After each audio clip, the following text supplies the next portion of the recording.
Okay. Yeah? Should we start? No, I like looking vaguely uncomfortable the next 2 minutes. That sounds... It's par for the I'm course. doing my Norwegian impression.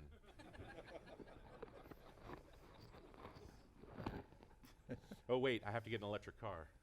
Yes, that's right, yeah. And then pay a lot of kroner for a hamburger. That's next. No, you would need hamburgers to eat salmon Okay. every day.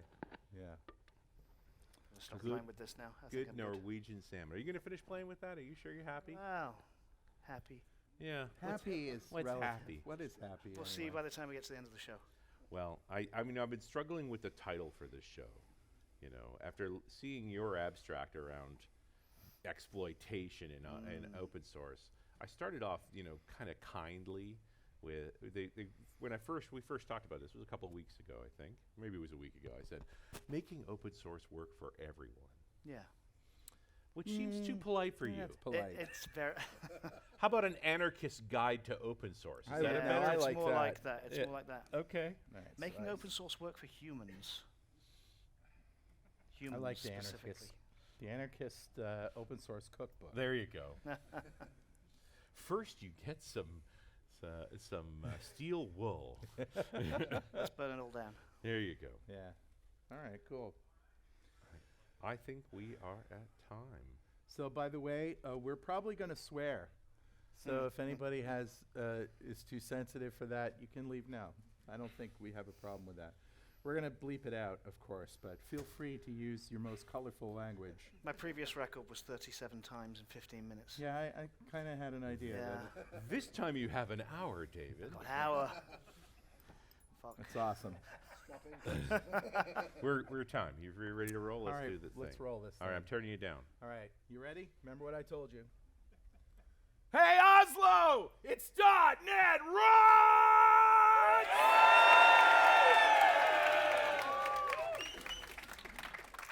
Now that's what I call a Viking welcome. Nice. Yes. Next comes pillaging. That's the open source bit. Right. Wow, we are just absolutely staggered to be here at the end of our shift of recording .NET Rocks. This is the 5th and last show that we recorded while we're here. Right? At NDC in Oslo, Norway. And we have a great crowd. There must be 40,000 people here.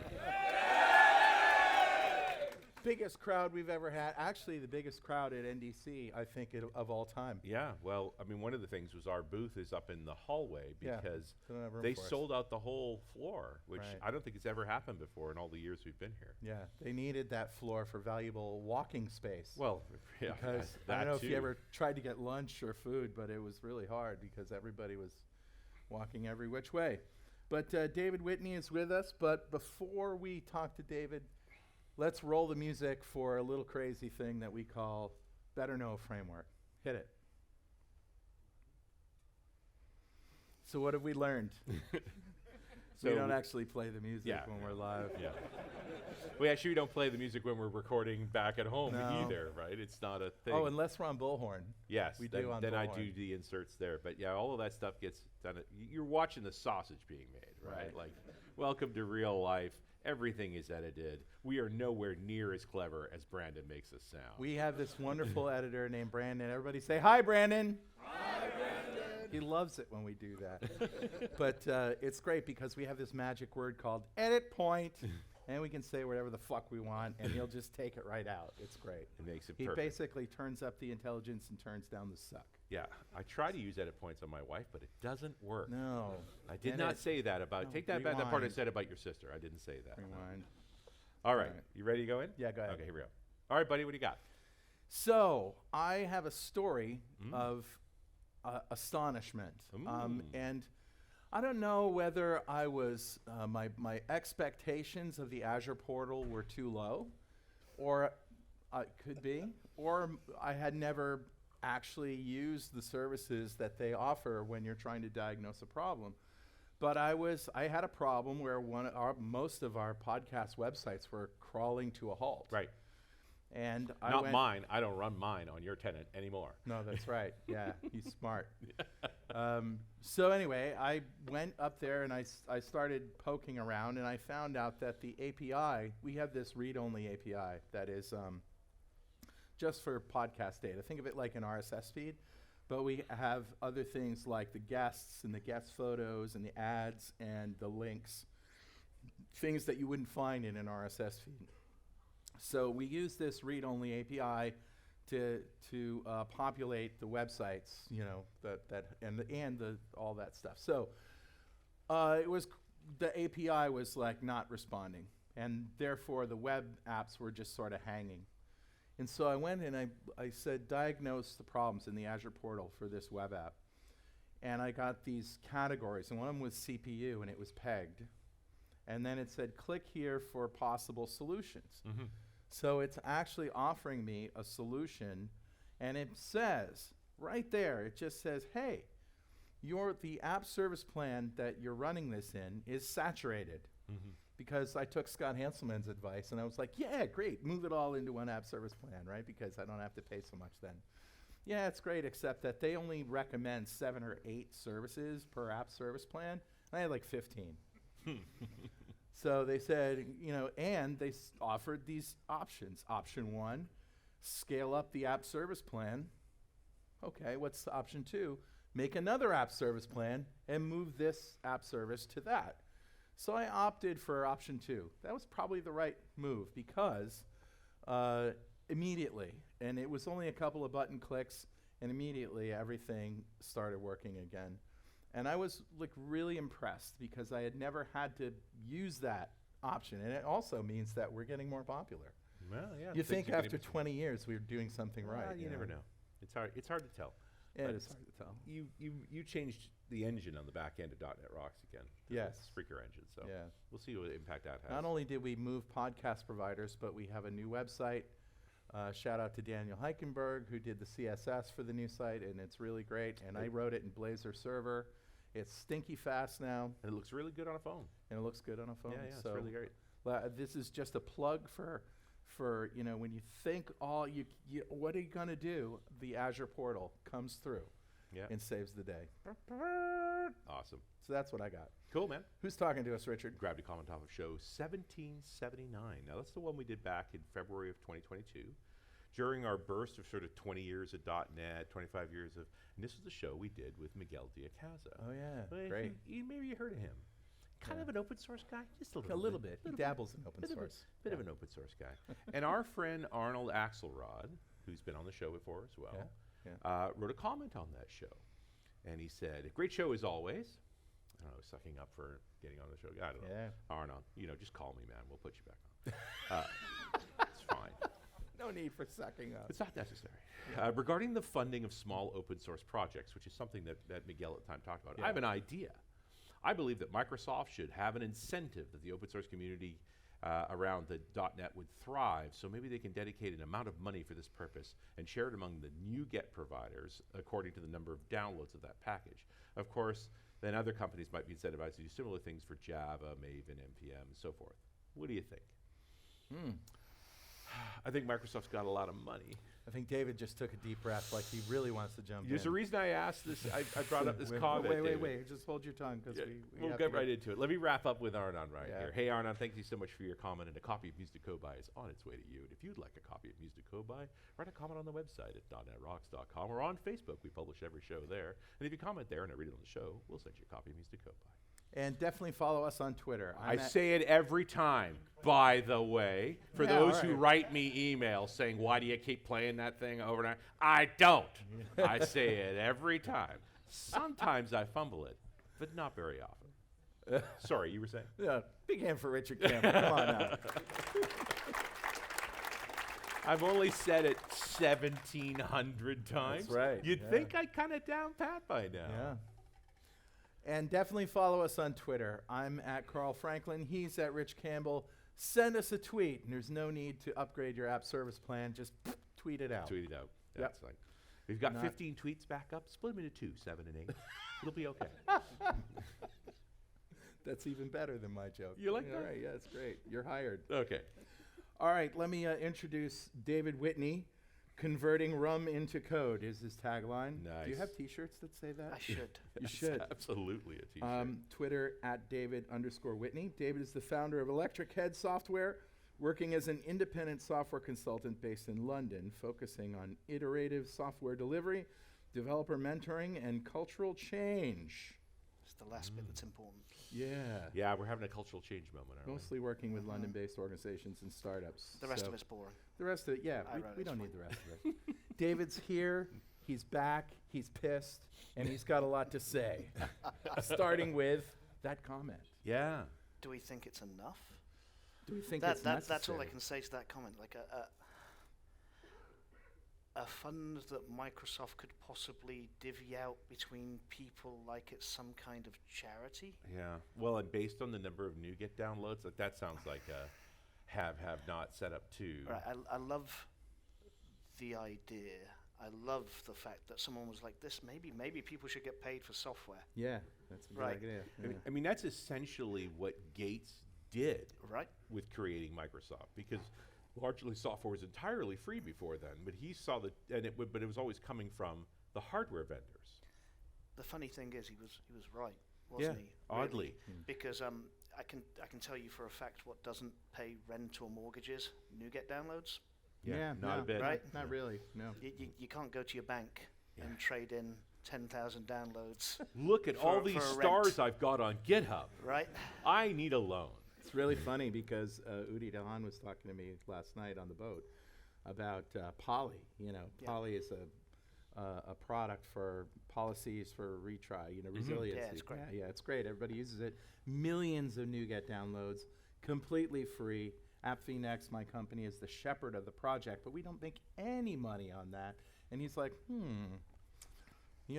how can we maybe partner up so we could help with resources and maybe add make some partnership or whatever.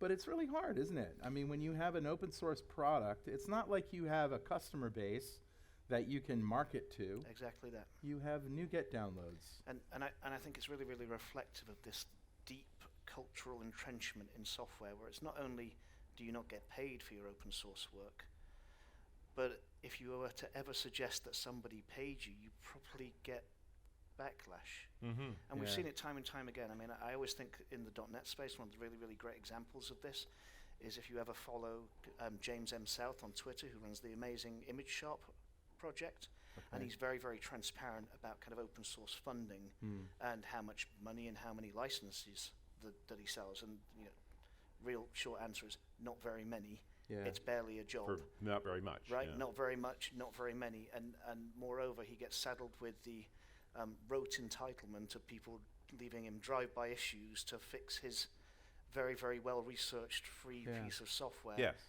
as if they are customers. Yeah. No, the correct response to that issue is, please send me your receipt and I will refund you all your money. Right. Yeah, that's right.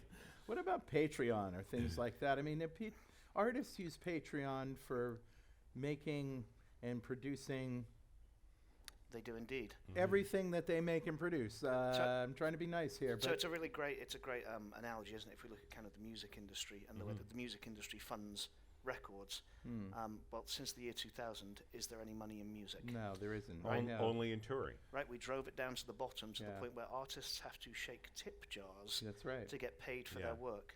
And I Yeah. think the reason I am pissed is I think we're at this horrible inflection point where we have normalized the fact that software is so free that actually there's a real big power imbalance problem between the organizations that use it, the people that write it, and I don't even want to call people that consume open source software customers, the people that use the software. They use it. Yeah. Right? And I guess, you look at this tip jar model, and actually if we were to use our right mind and approach it, like forget everything you know about software, well, you do some work and maybe I'll pay you. Right. Right.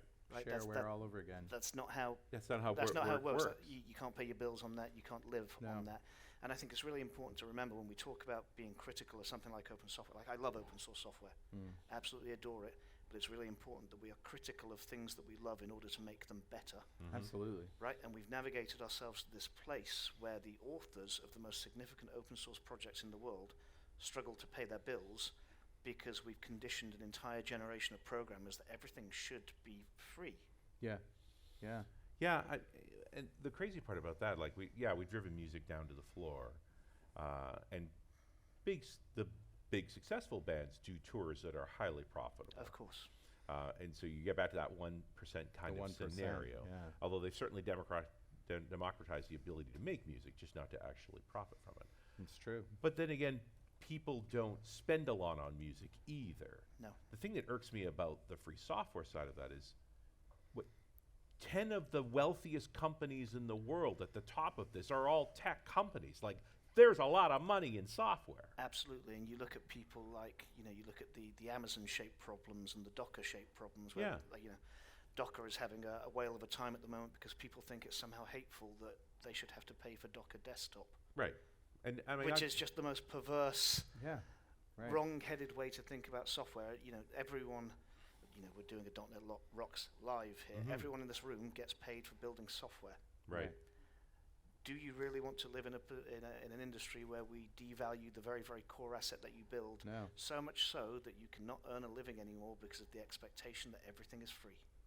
I'm a music maker. Like, I'm a producer and a musician, and I pay for my Adobe Creative Cloud subscription every month, $100 or whatever it is, and it's worth it.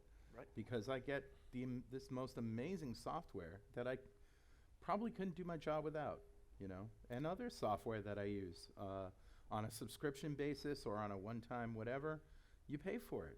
Exactly that. And I think I came to this inflection point, and I think I've been increasingly mad over the years as I've watched people burn out. And we've all seen the XKCD of like the one library maintained by the dude in Nebraska, right? That's stacking up a $1 billion corporation. Holding everything else up. Yeah. But we have to think about the structural power imbalance when we look at open source, because the way that open source came about, and like the original, the FSF kind of copyleft style licenses originally came from a place where people in computer clubs were sharing code with other Unixy programmers in computer clubs. Mm-hmm. And that was cool. No one ever wants to make that software go away. Right. You should always share your software with your friends. And hence that license also was. And if you're going to work on this some more, please contribute Please back. give it back, right? Yeah. But I like asking people if open source won. And everyone seems to think open source won. But the title of the talk that I'm going to be giving later on at this conference is all about the fact that, open source only actually won when it allowed itself to be exploited, because the GPL didn't win anything. Right. No. The MIT license won. Won everything. They make everything free. Make everything free. Do what you want. Do what you want. Who cares? Yeah. Well, unfortunately, the relationship between you and your peers in a computer club is not the same power dynamic as you and the top 3 biggest grossing companies in the entire world exploiting your labor for free. So is consulting on an open source project the way that most open source authors make their money back? So it's one of the successful models, isn't it? But I think it's a very, very different kind of discipline. And, let's bring it back to music.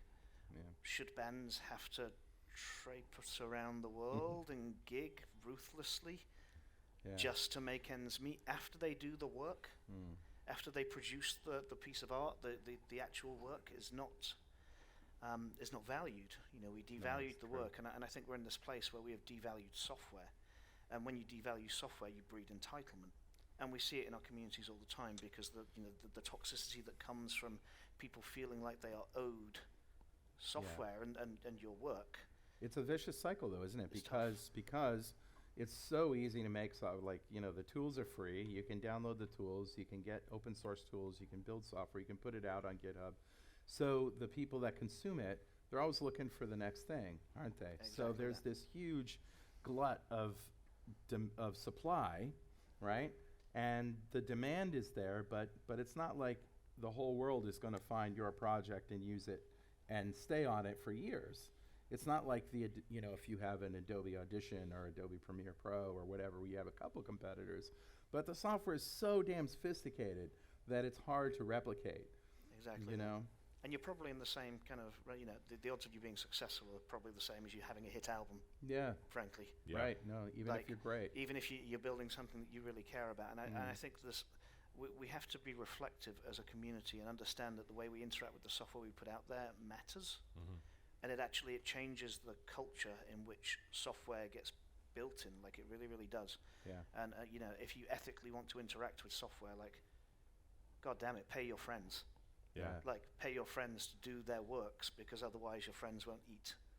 And Yeah. obviously that's a bit glib and dramatic, but like, But you also get to the reality, which is that these projects die because Right. eventually they do need to eat, and they're going to have to go do something, and it just may not be working on that project You anymore. want fries with that?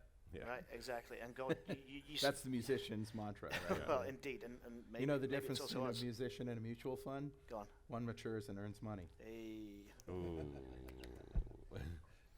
Sorry. But I find it terrifying. Like, honestly, I think, and I've had these conversations. You know, you dare to challenge the orthodoxy that open source. I think I've written open source for the last 25 years of my career. Mhm. Yeah. Dare to suggest that maybe, perhaps it's not the only way that software should get made, and you will be savaged by every single person that ever created a Reddit account. Like, you really will. And well, and part of the problem here is there's a whole bunch of people that are being paid to make open source software. They just happen to work for Microsoft, Google, and Exactly that. Mm. And you know, there's kind of that ethical angle where, you know, do we really think Microsoft, Google, and Amazon engage in open source because they want to give things away? Absolutely No. not. And it's fine that, you know, they do it because they realize it's an avenue for making them money. Right. Right. Like, you know, if you're not paying for the thing, you're the product. Mhm. Like, Visual That's Studio right. Code isn't free because Microsoft love you. Microsoft are a great organization. They're a lot better than they used to be, right? And actually, they put a lot of ethical things to the forefront these days.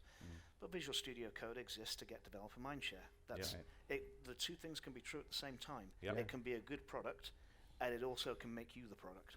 That's fine. We can Yeah. accept this. Right. But I think you end up in the situation, actually, in the more dangerous place that open source gets consumed and weaponized is in the the SME, the enterprise world. And I think this is where, you know, I had a moment of reflection that like, I fucked up. Like, I spent 10 years advocating for the wrong thing. Right. You know, I remember myself writing open source policies in organizations about being permissive only to MIT licenses, no copyleft, no GPL. Well, that's toxic, right? Like, we have to do this. And I should have been advocating to pay the people that wrote the software to license the software we used. That would have been a much more effective and tolerable use of that energy than just campaigning inside an organization to, when you take 3 steps back, make my job easier by leveraging some unpaid work that I found on the internet. Yeah. That's what I was really doing. That's Right. what I was really saying. And I remember having this epiphany, and it was like, oh God, like, we built this. Yeah, I'm part of this Right, problem. we're part of this problem. And it doesn't mean that writing open source and distributing free software is bad. I love open source software. Weaponizing the work of private individuals to make your small company more money, Yeah. bit more ethically grey, Yeah. honestly. Gray? And, well, Not really. black. Yeah, it's Yeah. kind of black.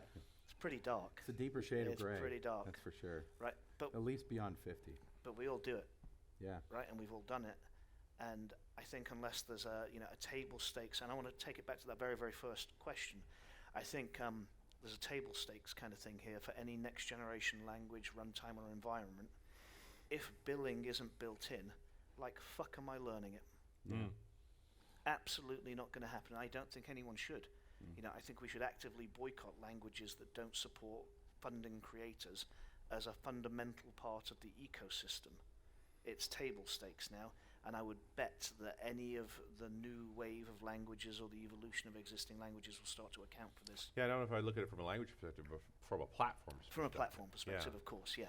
I mean, of course, it's not going to be in your programming language, No. right? But, like, it should be in NuGet. But it shouldn't be some optional charity fund where Microsoft bestow the willingness of their ever so kind hearts to grace creators with the pennies that fall off the side Yeah. of the table, Well, they're right? more Like, it's apt- almost an abhorrent mental image. They're more apt to donate resources like access to MSDN and Exactly that. Azure credits and things, and they do that for MVPs and things. But as you were sitting here talking, I was thinking, the app developers and the app platforms have kind of got this extortion model right with in-app purchases, right? Can you imagine? Buy 30 gems for the next line of code. Yeah, right. Can you imagine if in the software world, Achievement unlocked. right, we had, oh, you want that feature? Like little Clippy pops up. Oh, you want that feature? That's going to cost you $30. Click here. I, Right. like, you know what? But they're onto something, right? They because, are, yeah, because they made it. what they have is, at point of consumption, a trivial means to pay. Yeah. And I think a lot of the reason that open source doesn't get monetized really practically is the infrastructure doesn't exist. Right. Like if you're some person sitting in a bedroom or a home office and you come up with a good idea and you want to make money out of a library that you just built, like the taxman says fuck you, the platform says fuck you, and you give up trying to find a licensing partner and a billing person. Yeah. I kind of feel like, you know, these big tech monoliths have the burden of responsibility for, you know, they curate these platforms. You know, you should be able to have in your Azure bill, cool, well, here's some NuGet packages. Right. Well, actually, we've integrated this with Azure billing, so you can get paid. Sure. Right, I mean, why shouldn't not? this be part of GitHub? It should be part of GitHub. It should be part of GitHub releases. It should be part of NPM. Right. Like, Trying it to really doesn't imagine. matter where it is, right? Like, Yeah. honestly. But I'm making the point that there's only a handful of locations. Right, and Microsoft actually, and this isn't a wailing on Microsoft. I think Microsoft are relatively in step with the whole ecosystem, Yeah. but they have the most leverage by owning the most popular source code repository Right. solution on Earth and the means of distribution of a lot of packages in the most popular programming environments. I'm on trying Earth. to imagine a developer using Poly, let's say, Yep. and they have the retry policy and the exponential back off, and then they want to do a circuit breaker, and oh no. So if we get to You're this gonna world, have to pay. Yeah, if we get. I'm trying to imagine. Like, can you imagine how angry that developer is man, I gonna want be? like a Polly want a cracker, like a. Probably want a Right. bitch slap, Yeah. right? It's Right. like, And the developer, but cool, be angry. yeah, Right, be angry. No, but we should be angry. And actually, you know what? Anger exists to tell you something, right? I don't like the inconvenience of this. Why am I being you're not being inconvenienced. You're a paid employee of a company. Right. Fuck you. Fuck you. Come to terms with your inconvenience. Go to your boss and ask them for the credit card. I guess it's kind of like, you know, when they banned smoking in America, in American restaurants and bars and stuff, and all the smokers were so pissed off, right? And they'd be going out on the street and complaining to each other about, But the bar owners were also afraid. It's like those right. are our customers. We're Yeah. about to lose customers. Yeah. like you can imagine, like, you know, this project, Poly, right? I mean, free one day, Yep. next day, oh, you're going to have to pay for those more advanced features. Well, we Oh, all- maybe only if you have a certain number of, you know, users or customers. Oh, now so we're going to put telemetry inside an open source project so we can cha-ching, cha-ching, cha-ching. But we've been I here don't think that would fly. But we've been here before, haven't we? We've been here with Identity Server. Yeah, And we okay. watched Yeah. the .NET community, which frankly is one of the most enterprisey communities on Earth. You're right. Who gets paid the most, go up in arms because their company needed to pay for Yeah. licenses for an. I really can't get on board with the indignance of the individual developer in that situation. Yeah, you're right. You know, especially because they launched these products with really, really permissive licenses for the individual. Right. You know, and frankly, again, a big fuck you to any business that's like, oh well, I'm making £5 million a year. I can't pay £2,000 in licensing for a thing that would cost way more to build myself. Yeah. And, Like, there's and just it's no.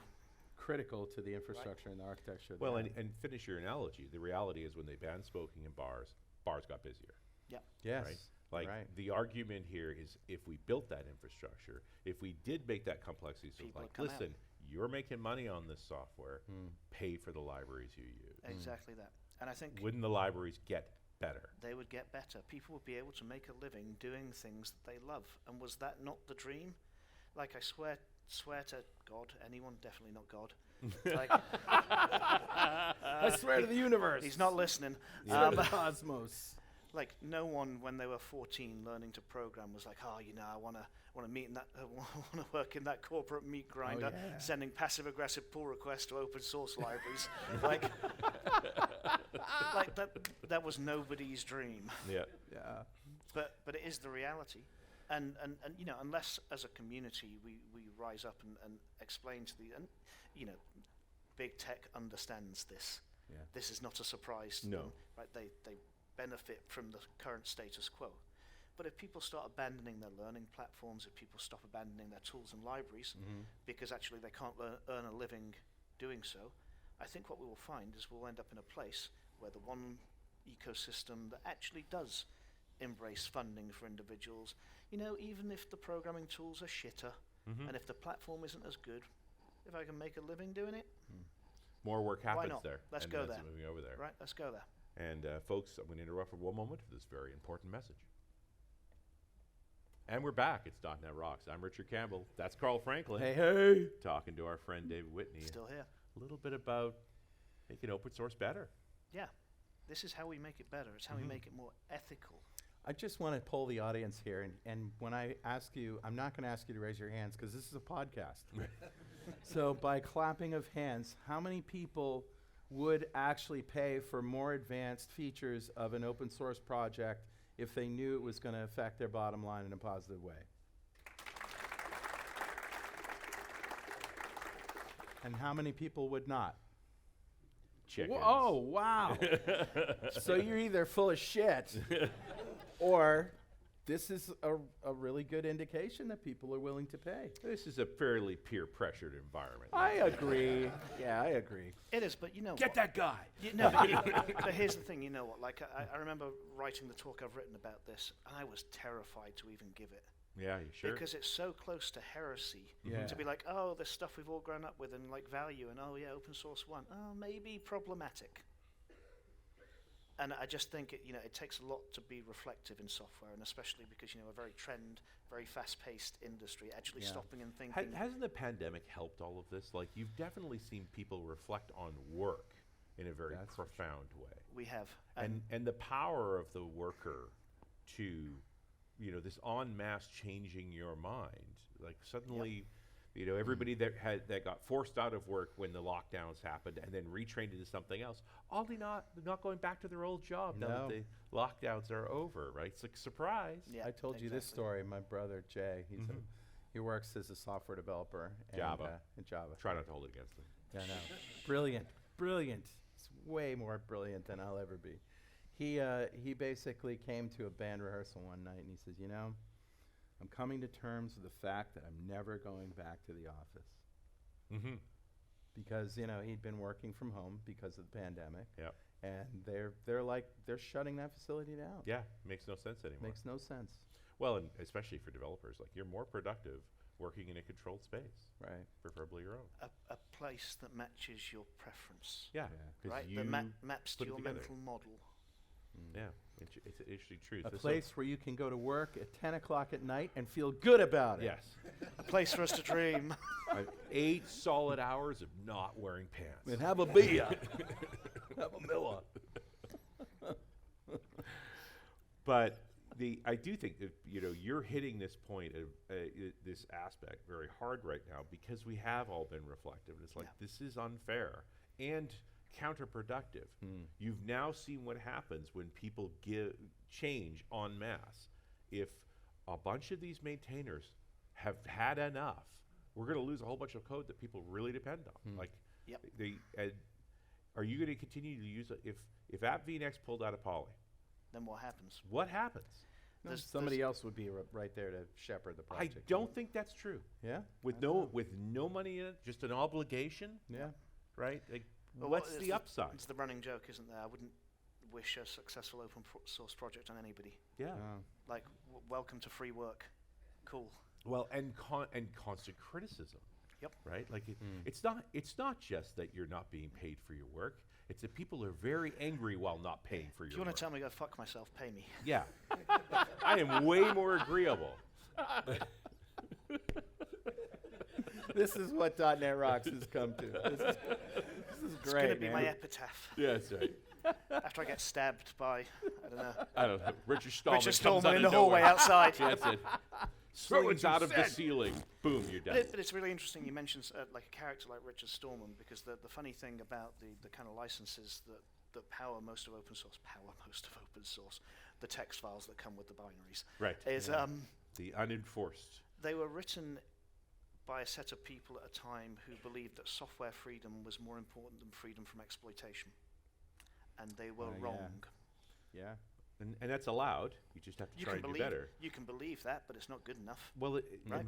but they would also. You could also argue. They would argue back. It's like you never did what we said. The whole thing was copyleft. Yep. Right, and that never came to pass. And so we've never actually manifested. And ironically, the truth is that copyleft accidentally provides some form of protection against the kind of exploitation that we now see. Yeah, I don't know if it's vastly. accidental. I think that was the intent. That was the well, except that it got undermined. but it was about software freedom, Right. right? And that like the word freedom really meant something to That those was like people. It was intentional, Braveheart, right? face paint. It was like, intentional. Yeah, it was intentional. And Yeah. I remember when I was like a teenager reading, the phrase, and I don't know if anyone in the audience here has heard the phrase, free as in speech rather than free as in beer. Right. And I think it took me about 10 years to work out what the fuck they were talking about, I- because I they heard- could have said it clearer. I heard free like beer or free like a puppy. Free at the point of consumption Yeah. would have made a lot more sense, Right. Yeah. right? Yeah. And copyleft licenses, ironically, are a good defense against this, but I think the motivations are wrong. And actually, I feel like we're on this precipice, and you're seeing examples of people trying to work out new license formats that kind of capture the license we really want to write is, sure, have the code, yes, use it for teaching, of course, look at my stuff, fuck you, Microsoft and Google and Amazon, if you're going to steal my shit and make money out of it. Yeah. That's the license people actually want to write. Or really anybody else. And you right? see Elastic trying that. Yeah. Elastic have been trying to do that. Like, this is a real existential threat to these businesses who are afraid of being eaten up. And, it is the right of individuals that create works to be able to make money. I didn't believe I would ever be arguing for, like, hardline capitalism. Like, it's really depressing as, like, an extremely left-wing person. No, but if It's you like, work, how do you survive late-stage capitalism? You charge people for your fucking labor. that's basically Right. it. You work, you get paid. Yeah. Because in the meantime, there is actually a war going on between these tech giants Yep. in the open source community with all of their paid employees. It's open source washing. Well, I mean, that's part of it, but it's also, when Microsoft jumped on board with Chromium. Yeah. Right now, they're all contributing the same thing. Like, it basically is a way to create a monopoly that nobody can be angry with. I'd love to be a fly on the wall in the meeting where all these tech giants basically get the finger guns out at each other on features in Chromium, right? Like, Right. it must be very entertaining. Or when Brendan Burns went to Microsoft. I mean, this was the guy who led Kubernetes for Google. It's not like Google, now you've got that public eye on Google. It's like, are you really going to take away that guy's rights to accept pull requests into Kubernetes? He did lead the project. He's just now working for your arch rival. It's being a bit Kubanaughty. But I mean, we also wanted that monopoly. Like, we wanted an orchestrator. Remember, there used to be a bunch of them, right? Yeah. The DCOSs and so forth. And suddenly, Microsoft's implementing Kubernetes, and Amazon's like, oh, geez, don't leave us out. So now they've implemented it. And it may or may not have been the best one. Pretty sure it wasn't the best one. So suddenly we had this VHS versus Betamax reference, if you're old enough, where VHS was not the superior tape format. Beta was. But VHS was freely available to any company to manufacture units from, and so they did, and so the network effect took I over. feel like you've been saying that exact sentence since VHS and Betamax. Pretty Well, much. Yeah, just all right. let me tell you about those formats. Yeah, For those who are younger, Blu-ray versus DVD HD. right. I just threw away a DVD HD. HD player in the garbage because you cannot give it away. No, it's because not worth it's anything. complete paperweight. So suddenly we have a monopoly with Kubernetes, which also meant we got an ecosystem. Yeah. Everybody started working on Kubernetes, so Helm and this like array of great Monopolies tools. are great for coherence. Yeah, Ironically. and the fact that but it's not owned by a company. It's a set of open source projects. Like, this seems to be the best part of this. The only problem being most of the contributors on Kubernetes all got paid because they work for Google or Microsoft. So you see organizations like the CNCF starting to kind of exist in this space. Mm-hmm. And I've never... Can you explain sorry, that the acronym? Cloud Native something Foundation. Okay. Computing, thank you Yes. very much. And I guess their position is to try and be the stewards of these things in the open, away from corporate desires, except they are kind of corporately sponsored, and Well, they've got to be funded it's complicated, too, isn't right? it? Right, everyone needs to get paid. Yeah. Well, and you look at who's on the W3C, Exactly. and you look at who's in the ECMA specification. It's like they're all tech giant employees. I think we have to be careful about these, and I'm sure the people that work for the CNCF are doing the best work they can, but we Yeah. have to be very, very conscious that it's another way of describing a quango of large tech organizations almost gatekeeping what then emerges as a standard. Like they kind of lock down what people can make money out of if they do a land grab and make it free. It's and maybe it's good and maybe it's bad. Well, and you I hope that honestly, all I don't know these- how I feel about it yet. Yeah, I mean, But it's an interesting kind of change in shape. yeah, as long as the rivals are all on the panels, we're hoping we're better representative. Except Exactly that. they're all rivals. The one thing they have in common is they don't have anything in common with you. Yeah, exactly Well, that. I'm thinking of price fixing, right? Yeah. Price. If a bunch of companies that have a monopoly together on, I don't know, canned pineapple Yeah. get together and say, you know, canned pineapple, we're charging 79 cents a can. Why don't we all raise it to $1.79? Yeah. That's completely illegal. Yeah, there are laws against that, and Right. it has happened, and it's But is been the stopped. the tech equivalent of that what we're talking about here? Is it so subtle that it slips under the radar of the law? I think we're skirting around it a little bit because I think to describe it that way makes it sound like a nefarious, deliberate move. And I think there's more egalitarian purpose. So, you know, in technology, some degree of standardization always helps, right? Interoperability is that's true. important, and finding bodies that can get us in the middle there is really, really important. Well, tell me the downside of the Kubernetes scenario. Like, to me, it seems like It one seems of like the good and it outcomes. does seem like one of the good outcomes. And hopefully, in there, I mean, really, the Kubernetes experiment is all about you using their cloud vendor platforms, right? That's the make. the real That's hook. the make. Yeah. But that's okay.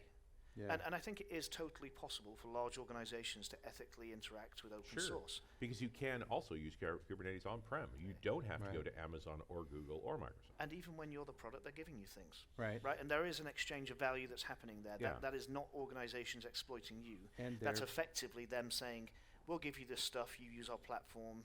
If that's an equitable value exchange, Right. Right. So in Cool. the end, they have to provide a valuable service, and Exactly they have that. to be able to describe their services and sell them to the end user, just like every other product. exactly That that. is actually competing on the service itself, not the Kubernetes. And I think that's a lot better than, say, Amazon cloning Elastic's stack and just Yeah. deploying it internally. Right. And AWS have done a few fairly shitty things like that over the years, and I think they're trying to be better.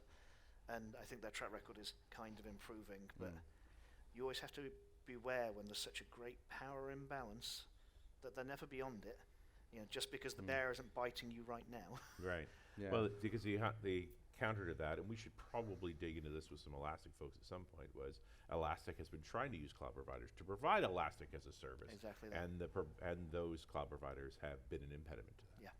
And that's dangerous. It's And it is a slippery slope. I want my cloud provider to not be competing in that market space. They should be a utility, right? But you have this dance of we want services from our providers. So I think there's a wave of companies now that are starting to emerge that are trying to play somewhere in the middle here. That they are, you know, you look at a company like Confluent with their managed Kafka, and I think that's kind of a relatively good blueprint of like the thing is free, the stuff around it you can run it on-prem. We provide value-added services. Right. That seems to me like a fairly ethical way for a medium-sized organization to form around open source and make it sustainable. I think there should probably be different rules for larger organizations, and I couldn't care less how we measure it. But when it's $1 bazillion that they make, they're in that category, and Right. you all know who they all are, basically, right? Like we know the ones that can really eat us all up. Why Brazilian? Why not US dollars? How many zeros? More zeros? I don't know. Yeah. But I mean, It's it fine. is- I'm from the UK. Our currency isn't worth anything anymore. Oh, so there's well. loads of Not yet. zeros. Yeah. Not yet. We're working on it. You're getting there. Yeah. Yeah, but I should put a new face on them all anyway. Yeah. No, ma- that's maybe right. maybe it'd be quicker. Isn't the logical outcome to this that Elastic gets bought by one of the three? I don't know whether that's a depressing outcome or not. Well, It's a logical outcome, but does everyone really want to? Like, do you all want to work for Microsoft? I see Microsoft employees in the room. Like, yes. But and again, you know, it's like I have a lot of love for a lot of the big tech organizations. I think they do a lot of good as well as a lot of bad. But you always have to remember that with organizations that big, they are not good nor bad nor evil nor happy. Yeah, They nor don't, neutral. They're nothing. Yeah, that's right. They are a constellation of companies that are amalgamated together, and they will behave in different and unpredictable ways, and you just have to accept that. Yes. That's Yeah. just the truth. That's Marshall McLuhan's old line. Media is neither good nor evil nor neutral. Just is. Yeah, it is just a thing. Well, for better or worse, corporations exist to benefit their shareholders. Exactly that. Whatever you want to manifest that as. And what I want, and looking around the room, is I want you all to get paid. Fuck the companies. Yeah. And like, I really mean that. There's the anarchy. Fuck the companies. I want you all to get paid. And I think that's the challenge when you advocate for this kind of thing, because what I'm really doing is sitting begging and pleading with developers that the next time you see a library you use introduce a license fee, you don't grab your pitchfork and torch and go about and try and roast them, and you think, oh, actually, maybe this is like a realistic, pragmatic way for this person to make a living that is actually a net good thing. You know who came through the other side, or started to come through the other side of this, is news, right? That we now have some news organizations, the WAPOs and NYTs of the world, that finally said, listen, there's a paywall. Yeah. Pay us so we can pay our people. And only after we destroyed their revenue completely, right? We drove Yeah. their Like content how to the far very down, bottom, right? You think about all the movies that were made about the destruction of the news industry. Your journalists can't tour. Yeah, and then finally we've I think the society has acknowledged, yeah, we should probably be paying. There's for a some few of that I subscribe to because I want them to stay in You business. wanted to be and there, I and so appreciate their value. Why shouldn't software be like? How far do we have to tear Yeah. software down Yeah, to get there? Do we have to destroy our entire means of earning a living before people will realize that this is also happening to us? Right. So the best thing that I've heard from this last hour, I think, is some sort of mechanism that an open source provider or an open source, like GitHub, Yeah. right, needs to implement to allow us to charge our customers at Exactly a certain that. point, and make it as easy as one button click. When you sign up for GitHub, you create an account, you give them your credit card number. They have that already. Why not just, So here's put a some, button in your app to unlock a feature? some trivia. That I remember having a conversation on Twitter with some people in the medium distant past, and they said, did you know that originally NuGet, when it was spec'd out, had payments built in, Really? and it was removed Wow. We can check By with Phil Hack request. on that. by Yeah. request? Yeah. And now we had second degree hearsay from Twitter, but I buy it. It Or I wouldn't don't. surprise me. I do know who to ask. Yeah. I know the guys who did that, so we can go poke in Yeah. and see, is this really true? You have to tune in for that one. Yeah, I'm going to make the call. He's a friend of mine. His Yeah. But number's times right are there. changing, right? And maybe it's time. Maybe Yeah. it is. Maybe it's time, and that'd be great for everybody. Yeah, things would be better. Our audience seems to think that's a good idea. You like getting paid? Yeah, Yeah. it's a tough one. And they don't mind paying for features that will inevitably affect their bottom line. Any questions for David? Sir.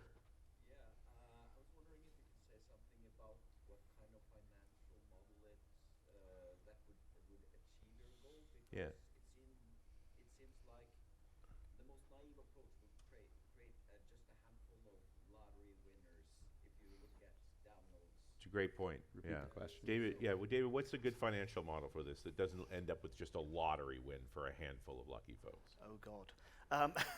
I think realistically, there's a kind of rote commercialism in there, isn't there? That I don't think it's a lottery, but popular software will always make more money, right? That's just things that people want to buy will make more money. Yeah. Do I And think it also creates incentive for make better stuff that more people Exactly. want to Yes, use. right. I guess maybe you're reaching it. Maybe is there like a community distribution fund that like takes a cut of the rest and spreads it amongst authors? Maybe. I don't know whether people would be so receptive to that, because I mean certainly probably the Americans would think it looks a bit too much like socialism. Or a class action right, lawsuit or like- something, yeah. But it's also this other side of it. If you're making money from that software, Pay for it. some of it should go back to the people who built it for you. As long as they don't do it like the record companies screwed the artists Yeah. all those years ago. Here's a nickel. Yeah. I think Like Chuck Berry, basically, they said, okay, yeah, this song, Johnny Be Good, we can give you a percentage of the royalties or a Cadillac. He's like, I'll take the Cadillac. And that's a shame. Yeah. I think realistically it depends on the size of your market, the kind of the software. And we're seeing people experiment with dual licensing here, which is and really the rise of dual licensing is is people being mad at the same things, right, and reaching for the only thing they have at the moment. But it's only really available to people with the infrastructure. And we'll do a show with Dom about the state of identity server sometime in the future. Yeah. But he also had customers that were asking him to make it a commercial product. So they could buy it. Well, because they wanted to Because they pay needed for it, it. They yeah. wanted the rights that being a customer gave them. Like, and in some ways it's oddly healthy. It's like, hey, listen, Right. I know you're giving this away. Could you stop, please? Yeah. We'd like to pay for it because we want to have an opinion about Yeah. how things go. Right. And I think that's great, right? Like, God, I wish that happened to more people. Right. And, identity servers are great products, right? Like, Yeah. the reason it's so ubiquitous is because it was good. Yeah, it also tackles a problem that most people know enough to know you can't tackle this problem. You're not qualified. There are only a handful of Dominic Byers and Brock Allens in the world. Yeah. In fact, I'm pretty sure there's only one of each, and they're busy. So, yeah, we should leverage at least. There's so few products that are that clearly, uniquely qualified Yeah. and Yeah. needed. Yeah. Where many others. It's the bicycle shed problem. Like, everybody thinks they can build a bicycle shed. Like, as long as you're building a skyscraper, everyone's like, hey, good luck with that. But everybody's got an opinion on how you make a bicycle shed. But anybody who's actually sat down and built any library of any type finds out, it's way more complicated Yep. than you think. Sure is. Yeah, all that software should be valued. I think it'll be interesting if we get to a place where maybe, platform vendor cuts offers additional support to the kind of people that are selling things. Like, maybe maybe Microsoft. Let's really target it, right? Let's talk about GitHub and Microsoft, right? Because it's the low-hanging fruit. Yeah. Like, maybe they could offer support for licensing and enforcement and things like that, right? Because they're a big enough company. And if they really, and I do believe they mean what they say about trying to be good, healthy custodians for the open source community. Yeah. Like, I don't think that they are evil. I think they're just working with the position that they landed in at the time, right? Yeah. But they could do more. Yeah, and we have to create that pressure. Like, corporations will continue to focus on benefiting their shareholders until we show if they do more of the things we want, that will benefit their shareholders. Exactly that. David, what's next for you? What's in your inbox? What's next? Spending a lot more time thinking about this, actually, Yeah. honestly. Like, I want to try and put together more cohesive ideas around things like business models that could fit this kind of thing. And I honestly think the more we talk about this, I'm not sitting here pretending I know the answer to this problem. No. I've got some ideas about what the shape of the solution might be, but it's going to take everybody collectively to make this better. I'm really impressed. I came in expecting a punk rock, burn it down to the ground kind of attitude. Yeah, and for an man, anarchist, you're remarkably you're sane. remarkably sane, right? Absolutely. It's with a wholesome core. Fuck everything, but I am British. Yes, that's true. I am a gentleman at heart. Give a round of applause, David Whitney. Thank you, David. Thank you very much. And we'll see you next time on Dot